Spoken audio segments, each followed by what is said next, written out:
사망의 권세를 깨뜨리시고 죽음의 권세를 깨뜨리셔서 우리의 삶의 산 소망이 되시는 부활하신 주님의 위로와 평강이 오늘 이 시간 주예전에서 삶의 자리에서 또한 예배드리는 오늘 이렇게 모든 가족들을 위해 늘 충만하시기를 주의 이름으로 간절히 축원합니다.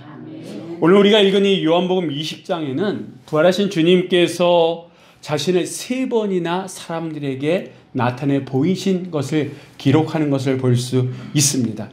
먼저는 이 예수님을 사모했던 막달라 마리에게 보이셨습니다. 바로 오늘 보면 앞에 있는 이야기고요. 그리고 오늘 우리가 읽은 이 말씀이고, 그 다음에 3번째는 이제 여드레 후에 도마의 믿음을 세우기 위해서 그에게 보이신 그런 장면이 이 요한복음 20장에 나타나는데, 이는 이 주님의 부활이 누가 만든 이야기가 아니라 이게 사실 팩트라고 하는 것을 우리들에게 말씀해주고 있습니다. 예수님은 죽음의 권세, 사망의 권세를 깨뜨리시고 다시 사셨습니다. 할렐루야. 이 부활의 주님이 오늘 우리 가운데 함께 하심을 믿습니다. 이 시간 우리를 찾아오시는 줄 믿습니다. 우리의 삶의 자리를 찾아오셔서 우리에게 말씀하시는데 너희에게 평강이 있을지어다 말씀하시는 줄 믿습니다. 여러분, 죽은 자가 다시 살아나는 사건은 예수님이 처음이 아닙니다. 구약 성경에도 죽은 자가 다시 살아난 일이 있었고, 특별히 예수님은요 3번에 걸쳐서 죽은 자를 다시 살리셨습니다. 그렇다 그러면 그 예수님 아닌 다시 살아난 자들의 다시 살아남과 예수님이 다시 죽음의 권세를 깨뜨리고 다시 살아난 사건은 뭐가 다르냐? 달라도 다르죠. 뭐가 다릅니까? 다시 살아난 그 사람들은 다시 죽었다라고 하는 거예요. 지금 이 땅에 있지 않다라고 하는 거예요. 반면에 우리 주님은요, 지금도 살아계셔서 하나님 보좌 우편에서 우리를 위해서 중보하고 계심을 믿습니다. 여러분 한번 생각해 보세요. 죽은 자를 다시 살리신 하나님, 이거는 우리에게뿐만 아니라 하나님에게도 놀라운 역사이다라고 하는 거예요. 그러면 하나님께서 이 놀라운 역사를, 자연의 어떤 순리를 거스리시면서까지도 예수 그리스도를 다시 살리셨는데, 다시 살리셨다라고 하는 것은 그 안에 하나님의 엄청난 뜻이 숨겨져 있는 거예요, 아니에요? 숨겨져 있다라고 하는 거예요. 오늘 이 시간에는 예수님이 다시 부활하셨다라고 하는 이 진위 여부, 그것이 사실이다 아니다 이게 아니라 그 예수 그리스도께서 사망의 권세를 깨뜨리시고 다시 살아나셨다라고 하는 게 우리들에게는 어떤 의미냐라고 하는 거예요. 이 엄청난 사건을 통해서 하나님께서 우리에게 말씀하시려고 하는 그 메시지가 뭐냐라고 하는 것. 만약에 여러분들이 예수를 믿지 않는다 그러면 저는 이 시간 예수님은 부활하셨습니다, 예수님은 다시 살아나셨습니다라고 하는 거는 증거들을 여러분한테 보여드려야 돼요. 그걸 논리적으로 설명해서 여러분이 믿도록 해야 된다라고 하는 거예요. 근데 우리는 이미 예수님이 부활하심을 믿습니다. 아멘? 예, 믿기 때문에 그 예수 그리스도의 부활이 우리에게 어떤 의미냐라고 하는 거예요. 그 부활을 믿는 우리들이 어떠한 삶을 살아가느냐, 이게 더 중요하다라고 하는 거예요. 여러분, 어떻게 보면 그냥 막말로 해서 예수님이니까, 하나님의 아들 전지전능하신 그분이니까 얼마든지 죽었다가도 살아날 수 있다라고 하는 거예요. 근데 그거보다 더 중요한 것은 그 예수 그리스도의 부활하심 속에 담겨져 있는 하나님의 뜻, 하나님의 메시지, 그리고 그것이 우리의 삶 속에 어떤 의미로 다가서야 되냐라고 하는 게 2022년 부활의 아침을 맞이하는, 예수 그리스도의 부활을 믿고 그렇다면 내가 어떠한 삶을 살아가야 되냐라고 하는 그런 물음 속에 우리에게 던져진 질문이요, 또 우리가 찾아갈 답이다라고 하는 겁니다. 그래서 오늘 이 시간에는 예수 그리스도의 부활 속에 담겨진 하나님의 메시지, 그 부활을 믿는 우리들이 어떠한 삶을 살아가야 되느냐라고 하는 것을 오늘 본문의 말씀을 통해서 함께 보도록 하겠습니다. 자, 우리 19절 말씀을 한번 다 같이 읽어보도록 하시겠습니다. 이날 곧 안식 후 첫날 저녁 때에 제자들이 유대인들을 두려워하여 모인 곳의 문들을 닫았더니 예수께서 오사 가운데 서서 이르시되 너희에게 평강이 있을지어다. 아멘. 예수님께서 언제 제자들에게 나타나셨습니까? 오늘 말씀을 보니까 안식 후 첫날 저녁 이렇게 얘기합니다. 지금 우리식으로 얘기하면 주일 저녁에 예수님께서 누구에게 나타나셨다고요? 제자들에게. 우리식으로 얘기해서 주일 저녁에 제자들에게 누가 나타나셨습니까? 예수님. 근데 그냥 예수님이세요? 아니죠. 부활하신 예수님께서 나타나셨다라고 하는 거예요. 새벽에는 막달라 마리아에게 나타났어요. 슬픔 가운데에 예수님이 묻혀있는 그 무덤가에 찾아갔던 마리아에게 나타나셔서 그 마리아 안에 있었던 슬픔을 기쁨으로 바꾸신 예수님이 그날 밤 저녁, 그러니까 오늘 저녁에는 제자들에게 나타나셨다라고 하는 겁니다. 근데 여러분 한번 보세요. 제자들이 어디에 있었는지 예수님은 정확하게 아셨다라고 하는 거예요. 부활하셔가지고 여기저기 제자들이 어디 있는지 찾아다니면서 땀 뻘뻘 흘리신 것이 아니라 정확하게 제자들이 어디에 있었는지 예수님은 아시고 그들을 찾아갔다라고 하는 겁니다. 근데 그때에 제자들은 어떤 상황이었다라고 오늘 19절 말씀은 얘기하고 있습니까? 유대인들을 두려워하여 해가지고 지금 이들이 어느 곳에 모여 있는데 왜 모여 있습니까? 두려움에 가득 차서 모여 있다라고 하는 거예요. 두려움에 가득 차서 지금 어떻게 하고 있습니까? 모여 있는데 모든 문들을 다 걸어 잠그고 모여 있다라고 하는 거예요. 여러분 지금 이들의 상황을, 이들의 마음을 이해하시겠습니까? 이 유대인들, 특별히 유대 종교 지도자들이 어떤 일을 했어요? 예수님을 죽였어요. 근데 이 제자들에게 있어서 예수님은 어떤 분입니까? 지난 3년이라고 하는 시간 동안 모든 것을 버려두고 함께 떴던 분 아니십니까? 그리고 그들의 눈에 비춰졌던 예수님은요, 보통 분이 아니었다라고 하는 거예요. 오병이어로 엄청난 사람을 먹이셨잖아요. 그로 인해서 주변에 있는 사람들이 예수님을 왕으로 모시려고 했잖아요. 그뿐만 아니라 아까 말씀드렸던 것처럼 죽은 자를 살리는 그런 능력도 행하셨고, 보통 병을 고치는 것뿐만 아니라 귀신 들린 자도 고쳐주셨던 그런 능력의 주님이셨잖아요. 그러니까 말 한마디면 모든 것이 현실이 되어지는 그런 분이셨다라고 하는. 근데 이런 분이 유대인들, 유대 종교 지도자들에 의해서 죽임을 당했어요. 처참하게 십자가에서 돌아가셨다라고 하는 거예요. 그러니까 그 십자가에 돌아가신 주님의 그 모습이 이들에게 큰 충격이 됐고, 이제는 자기들에게도 그 사람들이 해코지하지는 않을까라고 하는 그런 두려움에 쌓여가지고 지금 어느 곳에 모여서 모든 분들을 닫아둔 채 두려움에 벌벌 떨고 있다라고 하는 겁니다. 근데 이곳에 누가 찾아오셨다라고요? 예수님께서, 부활하신 예수님께서 이들을 찾아오셨습니다. 여러분, 우리 주님은 어떤 분이세요? 찾아오시는 분이다라고 하는 거예요. 우리를 홀로 두려움에 내버려 두시는 분이 아니다라고 하는 거예요. 우리가 어디에 있든지 그곳에 찾아오시는 분이 우리 주님이신 줄 믿으시기 바랍니다.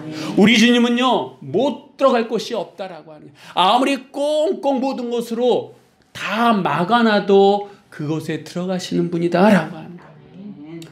가족도 나에게 어떤 도움을 줄 수 없는 외로움에 극치인 그 상황 속에서도 누가 찾아오시는 겁니까?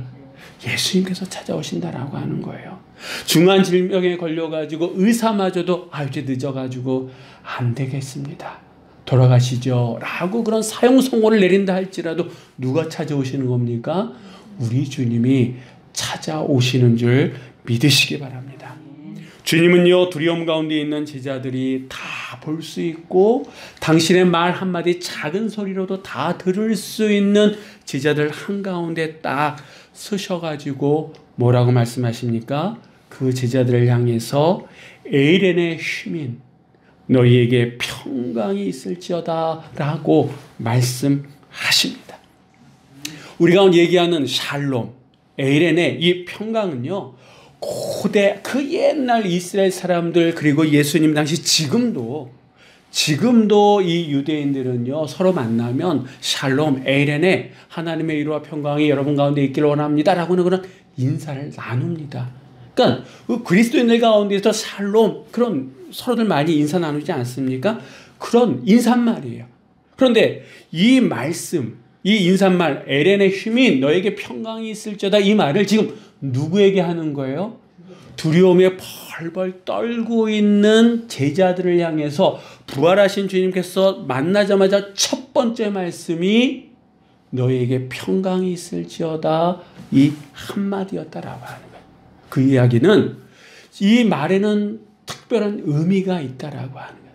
다시 얘기하면 지금 제자들에게 가장 필요한 것이 무엇이냐? 바로 평강이다라고 하는 겁니다. 여러분, 주님께서 제자들 하나하나에 대해서 아실까요? 모르실까요? 아시죠. 베드로가 어떤 성향의 사람인지, 야고보가 어떤 성향의 사람인지, 심지어는 가룟 유다가 당신을 팔 거다라고 하는 것도 아시지 않았습니까? 자, 그러는 가운데에 예수님은 왜 이들이 지금 이곳에 있는지, 그리고 왜 이곳에 모여 있으면서 모든 문들을 다 걸어 잠그고 있는지 그것까지도 다 알고 계셨다라고 하는 거예요. 그렇기 때문에 에이렌의 휘민 너희들에게 평강이 있을지어다 라고 말씀하셨다라고 하는 겁니다. 이들에게, 이 제자들에게, 두려움에 떨고 있는 이 제자들에게 너희에게 평강이 있을지어다 이렇게 말씀하셨는데, 주님이 말씀하시는 이 평강은 특별한 의미가 있습니다. 어떤 의미가 있느냐? 우리 한번 구약의 말씀은 한 구절 찾아볼 텐데, 이사야 53장 5절의 말씀 우리 한번 다 같이 읽어보도록 하겠습니다. 그가 찔림은 우리의 허물 때문이요 그가 상함은 우리의 죄악 때문이라. 그가 징계를 받음으로 우리는 평화를 누리고 그가 채찍에 맞음으로 우리는 나음을 받았도다. 아멘. 지금 예수님께서 이 제자들에게 너에게 평강이 있을지어다 라고 했던 이 평강, 에이렌의 이 평강은 우리가 다른 말로 평화다라고 말씀드릴 수도 있는데, 이 예수님께서 제자들에게 주시는 이 평화는 어떤 평화입니까? 이사야서에 나오는 말씀을 통해서 보면 그가 징계를 받음으로 말미암아 우리에게 주어진 평화다라고 해요. 지금 이 두려움에 떨고 있는 제자들에게 예수님께서 에렌의 휘민 이렇게 얘기했던 이 평강은요, 예수님께서 십자가 고난을 받으시고 죽으심으로 말미암아 얻게 된 그 평화를, 그 평강을 제자들에게 지금 주시고 계시다라고 하는 거예요. 그렇기 때문에 이 평화는, 이 평강은요 특별한 의미가 있는 거예요. 제자들에게 특별한 의미가 있고 우리에게 특별한 의미가 있다라고 하는 거예요. 지금 우리가 누려야 될, 제자들에게 허락되어진, 그리고 이 시간 우리에게 주어질 그 평강은요 그냥 평강이 아니라 주님의 십자가의 고난, 죽으심을 통해서 하나님께서 주시는 은혜임을 여러분 믿으시기 바랍니다. 지금 예수님께서는 이 값진, 세상에 줄 수도 알 수도 없는 그 평강, 평화를 제자들에게 주고 계시다라고 하는 거예요. 자, 이렇게 말씀으로 선포하시고 축복하셨던 예수님의 다음 행동을 우리가 볼 텐데, 한번 이 다음 행동을 주목해 보시기 바랍니다. 20절의 말씀을 한번 다 같이 읽도록 하겠습니다. 이 말씀을 하시고 손과 옆구리를 보이시니 제자들이 주를 보고 기뻐하더라. 아멘. 아멘. 너희에게 평강이 있을지어다. 그 평화의 축복의 말씀을 주신 예수님께서 그 다음에 어떻게 하셨습니까? 못 박히신 손, 창에 찔리신 허리, 옆구리를 제자들에게 보이셨다라고 하는 거예요. 여러분 한번 상상해 보세요. 그 예수님의 그 손이나 옆구리가 온전한 거예요? 온전하지 않잖아요.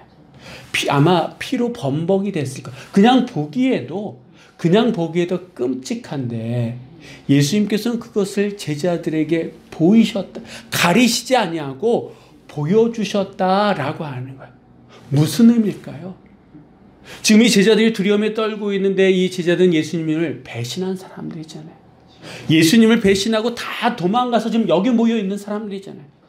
그들에게 이 상처를 보이면서 그들의 그 죄책감을 더 부추기는 걸까요? 너희들이 나한테 이렇게 하자. 내가 이렇게 고통을 당하고 있었는데 너희는 어디 있었느냐라고 뭔가를 지적하기 위해서 예수님께서 이 상처를 그의 제자들에게 보이신 걸까요? 아니다라고 하는 거예요. 예수님께서 어떻게 보면 이 험한 상처를 제자들에게 보이신 것은 예수님의 아주 제자들 향한 세심한 배려다라고 하는 거예요. 무슨 의미냐? 여러분, 제자들이 왜 도망갔어요? 베드로는 왜 세 번씩이나 예수님을 부인했어요? 어떻게 보면 그 십자가의 의미를 이들은 깨닫지 못했다라고 합니다. 아니, 어떻게 보면 지금도 깨닫지 못하고 있는 상황 속에서 주님의 부활을 이들이 이해할 수 있었을까요? 이해하지 못한다라고 하는 거예요. 그래서 예수님께서는 친히 당신이 돌아가셨을 때, 숨을 거두실 때 그 모습을 보이면서 이게 귀신이 아니다라고 하는, 지금 너희 앞에 서 있는 내가 영이 아니고 귀신이 아니다라고 하는 거예요. 너희들이 보고 들었던 내가 죽었을 때 몸 그대로다라고 하는, 그 몸 그대로 내가 부활했다라고 하는 것을 제자들에게 보이시면서 예수님의 부활에 대한 확신을 이 제자들에게 갖게끔 하겠다라고 하는 거예요. 아까도 말씀드렸던 것처럼 막달라 마리아에게 이미 예수님은 보이셨어요. 부활하신 모습으로 나타내셨어요. 그리고 그 막달라 마리아에게 뭐라고 말씀하셨냐면, 가서 제자들에게 내가 부활했다라고 하는 소식을 전해라 라고 말씀하셨습니다. 그리고 그 막달라 마리아는 날같이 달려가가지고 제자들에게 얘기했어요. 예수님께서 부활하셨다라고 분명히 전했다라고 하는 거예요. 그 부활의 소식을 전했음에도 불구하고 이들은 믿지 못했기 때문에 지금 예수님이 나타난 이 밤이 되도록 그 어느 곳에 갇혀서, 스스로 갇혀서 모든 문들을 다 닫아놓고 두려움에 떨고 있다라고 하는 거예요. 부활의 소식을 전했음에도 불구하고, 들었음에도 불구하고 여전히 이들은 두려움에 떨고 있었기에 그들을 측은히 여기셨던 예수님께서는 어떻게 보면 보여주고 싶지 않았던 그 상처를 보여주시면서까지 이것을 믿어야 된다라고 말씀하고 있다라고 하는. 그러니까 이 상처 보여주시는 거는 기이한 행동이 아니라 제자들을 사랑하시기 때문에 그들에게 부활의 확신을 주시고자 하는 예수님의 배려다라고 하는 겁니다. 여러분, 비로소 너에게 평강이 있을지어다 평강의 축복의 말씀을 듣고 예수님의 이 상처난 이 몸을 보험으로 말미암아 이들에게는 변화가 일기 시작합니다. 어떤 변화였습니까? 여러분, 이들이 기뻐하기 시작했다라고 해요. 근데 여기서 한 가지, 여러분 한번 보십시오. 우리가 한 가지 생각을 해야 될 것이 있는데, 그것이 뭐냐 하면, 과연 이 제자들은 지금 유대인들이 두려워서 세상을 향한 모든 문들을 닫아놓고 지들끼리 모여가지고 두려움에 떨고 있는 게 사실이냐라고 하죠. 무슨 말이냐? 여러분, 정말 아까도 말씀드렸던 것처럼 누가 봐도 이 제자들의 입장에선 지금이 두려울 수밖에 없는 상황이에요. 자기들이 믿었던 예수님은 돌아가셨고, 그 예수님을 처참하게 죽인 유대인들과 유대 종교 지도자들은 저렇게 시퍼렇게 살아있고 지금도 자기들을 주목하고 있는 거니까 언제 어떻게 자기들이 죽을지 이건 시간 문제이기 때문에 두려울 수밖에 없습니다. 그런데 한번 보세요.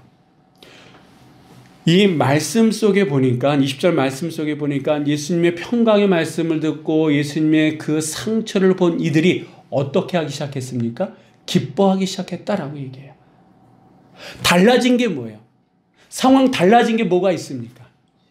달라진 거는 단 한 가지. 이들이 부활하신 예수님을 다시 만난 것밖에 없어요. 종교 지도자들, 대제사장이나 바리새인이나 서기관들이 이들 앞에 와가지고 어떤 정치적인 보복하지 않겠다 이렇게 얘기한 게 아니에요. 뭐 증서를 써줘가지고 이제 더 이상 너희들에게 어떤 해코지도 하지 않겠다 이렇게 한 게 전혀 없어요. 여전히 이들은 두려움에 떨고 있었고 세상을 향해 모든 분들을 닫아놓고 지들끼리만 있었어요. 근데 달라진 게 있다 그러면 이들 가운데 예수님이 찾아오셨다라고 하는 거예요. 그렇다 그러면 여러분, 이들이 정말 두려웠던 것은 예수님을 죽인 유대인이나 유대 종교 지도자들이 아니라 어떻게 보면 이젠 예수님 없이 자기들끼리만 살아가야 될 이 세상이 두려웠던 거예요. 예수님이 이미 돌아가셨기 때문에 예수님의 대를 이어서 자기들이 뭔가를 해야 되는데 그 할 수 있는 능력이 자기들이 할 수 있을까라고 하는 그 두려움에 쌓여 있다라고 하는 거예요. 표면적으로는 유대인들이 두려운 거고 표면적으로는 유대 종교 지도자 지금의 상황이 두려운 거지만 실제적인 거는 예수님을 더 이상 볼 수 없다. 예수님과 우리는 이제 끝났다라고 하는 그런 단절 때문에 이들이 두려워하고 있다라고 하는 겁니다. 만일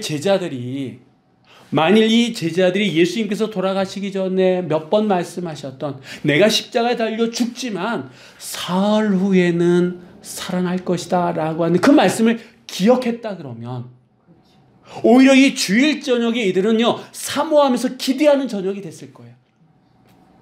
그들 가운데엔 그 누구라도 예수님께서 금요일날 돌아가셨으니까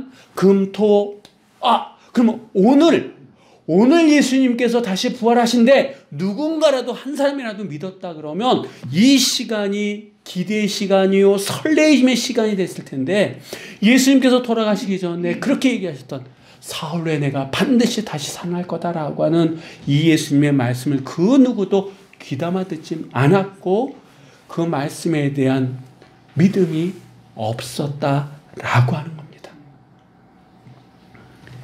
여러분, 예수님이 다시 부활하셔서 나타났지만 믿음의 대상이 되신 그 예수님에 대한 믿음이 없다 보니까 예수님의 부활에 대해서 믿지 않았던 그리고 그래서 두려움 가지고 있었던 이 제자들, 주님께서 그렇게 말씀하셨음에도 불구하고 말씀을 믿지 못하고 말씀에 대한 무지. 그래서 이들이 왜 두려워하고 있느냐? 믿음의 부재와 더불어서 말씀에 대한 무지 때문에 이들은 두려워하고 있다라고 하는 거예요. 그래서 세상을 향한 모든 분들을 걸어 잠근 채 이들은 두려움에 떨고 있다라고 하죠. 그렇다 그러면 우리는 어떠냐라고 하는 거죠. 지금 우리가 느끼고 있는 이 두려움, 그 상황이 힘들고 최악이라서 두렵고 떨림도 있지만 그러나 좀 더 한꺼풀 좀 더 깊이 들어간다 그러면 내가 지금 겪고 있는 이 상황 속에서 주님께서 찾아와 주시지 않기 때문에 나의 이 상황을 외면하고 나만 겪는 고난이다라고 하는, 다른 사람들은 즐겁고 기쁘고 행복한 것 같은데 나만 힘들기 때문에 나 혼자만 홀로 남았다라고 하는 그 상황 속에 내 자신을 내려놓다 보니까 내가 지금 두려움에 갇혀 있는 건 아니냐라고 하는 거예요. 근데 여러분, 우리 주님은 어떤 분이시라고요? 찾아오시는 분이다라고 해요. 제자들이 아무리 걸어 잠그도 제자들이 열어주지 않으면 그 누구도 들어올 수 없는 그런 상황이라 할지라도 우리 주님은 그곳에 찾아가시는 분이다라고 하는 거예요. 여러분, 이 제자들은 주님을 부인하고 도망쳤던 사람들이잖아요. 그런데도 우리 주님은 찾아가셨다라고 하는 거예요. 할렐루야. 여러분, 우리가 아무리 힘들고 어려운 상황이다 할지라도 우리 주님은 찾아오시는 줄 믿으시기 바랍니다. 우리가 그 문을 걸어 잠그고 그래 이렇게 그냥 살아가야지 라고 하는 그 상황 속에서도 우리 주님은 그곳에 찾아오시는 주님이신 줄 믿으시기 바랍니다. 그리고 그 두려움을 뭘로 바꾸시는 거예요? 기쁨으로 바꾸시는 분이 부활의 주님이심을 믿으시기 바랍니다. 이렇게 부활하셔서 제자들에게 찾아가십니다. 너에게 평강이 있을지어다 말씀으로 축복하시고 당신의 그 상처난 몸을 보이시자 제자들이 기뻐했다라고 오늘 성경을 말씀합니다. 그리고 여기서 끝나지 않았다라고 하는 거예요. 자, 우리 한번 21절의 말씀 우리 한번 다 같이 읽어보도록 하겠습니다. 예수께서 이르시되 너희에게 평강이 있을지어다. 아버지께서 나를 보내신 것 같이 나도 너희를 보내노라. 아멘. 이 말씀은 왜 주님께서 이 제자들에게 나타나셨는지 두 번째 이유를 우리에게 말씀해 주시는데, 두려움에 떨고 있었던 이 제자들에게 필요한 것이 무엇입니까? 평강이다라. 그래서 너희에게 평강이 있을지어다 라고 말씀하십니다. 그리고 이들이 기쁨이 넘치기 시작했어요. 그때 또 역시 예수님께서 반복적으로 또 말씀하십니다. 뭐라고 말씀하셨습니까? 너희에게 평강이 있을지어다. 토시 하나 틀리지 않고 똑같이 말씀하십니다. 그러면서 그 다음에 뭐라고 말씀하시냐면, 아버지께서 나를 보내신 것 같이 나도 너희를 보내노라 라고 말씀하십니다. 그러니까 지금 이 제자들에게 처음에 필요한 것이 무엇이냐? 첫 번째 필요한 것도 평강이요, 두 번째 필요한 것도 평강인데, 첫 번째 평강은 두려움을 몰아내기 위한 평강이라 그러면, 두 번째 평강은 하나님의 뜻을 받고 보내짐 받기 위해서 이 제자들에게 필요한 것이 바로 평강이다라고 하는 거예요. 여러분, 하나님께서는 예수님을 제자들에게 보내셨어요. 두려움에 떨고 있는 제자들에게 기쁨을 주시고자 보내셨어요. 근데 그러면 이제 예수님께서 그들에게 평강을 주셨잖아요. 기쁨을 주셨잖아요. 그리고 예수님 말씀하십니다. 하나님께서 나를 너에게 보내신 것 같이 나도 이제는 너희들을 누구에게 보내는 걸까요? 세상을 향해서. 누구에게 보내는 걸까요? 어떤 상황 속에서 두려움에 갇혀서 떨고 있는 자들, 그들에게 누구를 보내는 거예요? 제자들을. 그들에게 누구를 보내는 거예요? 나를. 그들에게 누구를 보내는 겁니까? 예수 그리스도 부활하신 주님을 만남으로 말미암아 기쁨이 있는 나를 지금도 어떤 상황 속에서 두려움에 떨고 있는 자들에게 보내기를 원하시는 것이 누구의 뜻입니까? 예수님의 뜻이요? 누구의 뜻입니까? 하나님의 뜻이다라고 하는 거예요. 그래서 두려움에 떨고 있는 자들에게 필요한 것이 무엇이냐? 평강이에요. 그 기쁨을 맛본 자가 세상을 향해서 이 평강의 전령자로, 평강의 대사로 보내짐 받기 위해서 역시 필요한 것이 평강이다라고 하는 겁니다. 그러니까 부활의 아침, 이 아침에 우리가 하나님 앞에 신령과 진정으로 부활절 예배 드리는 우리에게 지금 필요한 것이 무엇입니까? 평강이다라고 하는 거예요. 그 평강을 왜 주님께서 주셨느냐? 우리는 이제 보냄을 받습니다. 당장 우리는 가정으로, 내일이면 직장으로, 삶의 자리로 보냄을 받습니다. 그때 우리에게 사명이 있는데, 예수님께서 나에게 주셨던 그 평강, 평화, 세상이 줄 수도 알 수도 없는 그 평화를 세상이 두려워서, 삶이 힘들어서 세상을 향해서 걸어 잠고 그 문들 속에 갇혀있는 그들에게 전할 수 있도록 우리를 보내주신다라고 하는 거예요. 여러분, 주님을 잃은 세상에는 두려움밖에 없어요. 근데 주님을 만난 세상에는 뭐가 있는 겁니까? 기쁨이 있는 거예요. 평강이 있는 거예요. 지금 코로나로 인해서, 여러 가지 일들로 인해서 사람들의 삶의 문들이 닫혀 있잖아요. 사람들의 마음이 지금 상처로 인해서 날카로워져 있잖아요. 그들에게 주님의 위로와 평강을 전할 수 있는 자가 누굽니까? 예수님의 부활을 믿는 우리들이다라고 하는. 그 부활을 믿는 순간 우리는 이미 하늘의 평강이 주어졌다라고 하는 거예요.